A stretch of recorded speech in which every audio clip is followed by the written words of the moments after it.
देख रहा है, जल तो है लेकिन दिख नहीं रहा। कभी कभी होता है जब मार्ग में हम रास्ते में चलते हैं तो रास्ते में हमको ऐसा दिखता है कि जल पड़ा हुआ है, जल भरा है, लेकिन जैसे ही हम पास में जाते हैं तो वहाँ जल रहता नहीं। कहते इसी को मृग मरीचिका कहते हैं, मृग तृष्णा कहते। उसी की खोज करते करते मानो हम रेगिस्तान में जाकर के देखते हैं कि जल तो बहुत दिखता लेकिन जल है नहीं, और उसी जल की खोज में वह प्यासा व्यक्ति मारे प्यास के छटपटा करके उसकी मृत्यु हो जाती है। मैत्रेय जी कहते हैं विदुर जी, उसी प्रकार से सुख तो हमारे अंदर ही है, लेकिन अज्ञानता की काई जमी हुई है, हम समझ नहीं पाते।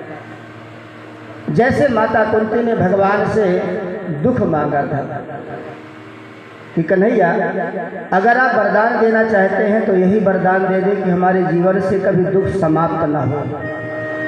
एक दुख जाए कि तुरंत दूसरा दुख आ जाए। भगवान ने मना कर दिया, बुआ जी आप और कुछ मांगो, क्योंकि भगवान तो आनंद सिंधु है, सुख की राशि है। भगवान के पास दुख है ही नहीं तो देते कहाँ से। इसलिए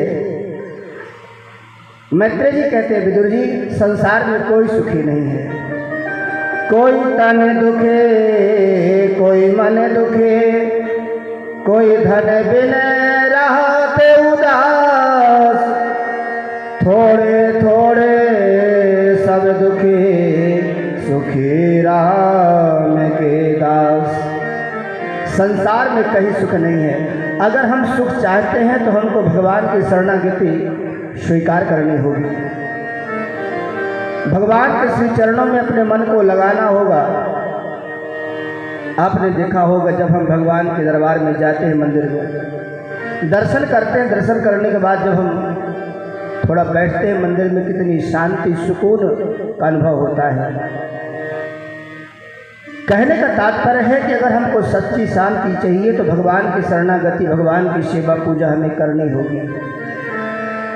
आगे सृष्टि के विषय में जैसे ही विदुर जी ने प्रश्न किया, मैत्रेय जी कहते हैं देखो विदुर जी, भगवान नारायण के नाभि कमल से एक कमल उत्पन्न हुआ और कमल में विधाता ब्रह्मा प्रकट हुए। सृष्टि की इच्छा किया है और सृष्टि की इच्छा होते ही उनके मानसिक सृष्टि हुई है।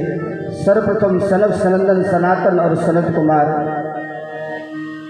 यह चार बालक प्रकट हुए। ब्रह्मा जी ने कहा कि आप हमें सृष्टि में सहयोग दीजिए। सनकादिकों ने मना कर दिया कि हमको भजन करना है, सृष्टि के चक्कर में नहीं पड़ना। ब्रह्मा जी के मन में बड़ा क्रोध आया कि हमारे पुत्र हमारी आज्ञा का उल्लंघन करते हैं। इतना क्रोध आया कि उनका क्रोध भ्रकुटी का भेदन करके दोनों भ्रकुटियों के बीच से भगवान रुद्र का प्राकट्य होता है। भगवान रुद्र से भी विधाता ब्रह्मा कहते हैं कि आप सृष्टि में हमारा सहयोग करिए। तो रुद्र भगवान ने भूत प्रेत डाकनी शाकनी पिशाचनी सब पैदा करने लगे। ब्रह्मा जी ने कहा निश्चित आप बैठ जाइए, आप भजन करिए, ये भूतों प्रेतों की सृष्टि हमको नहीं चाहिए।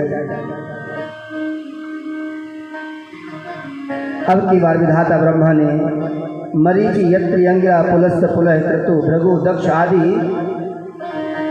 10 ऋषियों को प्रकट किया है और अपनी वाणी से भगवती सरस्वती को प्रकट किया, छाया से करदंजी को प्रकट किया है। उसके बाद ब्रह्मा जी ने अपने वामांग से कन्या और दक्षिणांग से पुत्र को जन्म दिया, जिनका नाम है मनु और शतरूपा। मनु शतरूपा से ही ये मानवीय सृष्टि प्रारंभ हुई। एक दिन की बात है, मनु महाराज ने ब्रह्मा जी से कहा कि महाराज हम सृष्टि तो करेंगे लेकिन सृष्टि को धारण करने के लिए कोई न कोई आधार तो चाहिए। अब जो पृथ्वी है, पृथ्वी को हिरण्याक्ष जो राक्षस है वह चुरा के ले गया है। अब पृथ्वी ही नहीं है तो सृष्टि कैसे, कहाँ रुकेगी, कहाँ धारण करना होगा। कहते विधाता ब्रह्मा को छींक आती है, और जैसे छींक आई है कि उनके नासिका रंध्र से, नासिका छिद्र से एक बाराह का बच्चा प्रकट होता है। देखते ही देखते विशाल रूप धारण कर लिया। इधर राजा परीक्षित प्रश्न कर देते हैं कि गुरुदेव ये हिरण्याक्ष कौन है? सुखदेव स्वामी कहते राजन, एक बार की बात है कि सनक सनंदन सनातन और सनत कुमार जाते हैं वैकुंठ में भगवान के दर्शन करने के लिए। तो भगवान नारायण के द्वारपाल है जिनका नाम है जय और विजय।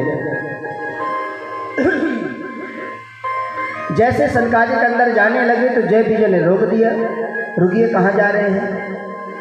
सनकादिकों ने कहा भाई हमको दर्शन करना है। जय विजय ने कहा देखिए अभी हमारे प्रभु के विश्राम का समय है, अभी आप अंदर नहीं जा सकते। ऋषियों को क्रोध आ गया। ऋषियों ने कहा तुम हमको अंदर जाने से रोकते हो, तुम्हें बहुत घमंड है कि हम भगवान के द्वारपाल हैं। जाओ हम शाप देते हैं, तुम 3 जन्म तक राक्षस हो जाओ। आज क्रोध करने का परिणाम क्या हुआ? सनकादिकों को अंदर प्रवेश नहीं मिला। भगवान नारायण स्वयं चल करके आए दरवाजे पर और आकर के कहते हैं कि ये तौ पार्षदौ मह्यम जयो विजय एव च कदर्थे कृतमाम यद्वो वक्रतामतिक्रमम्। भगवान कहते देखिए हमारे जो ये द्वारपाल हैं इन्होंने अपराध किया है, और आपने जो दंड दिया तो बिल्कुल ठीक दिया है। कहते हैं सेवक का अपराध स्वामी का अपराध होता है।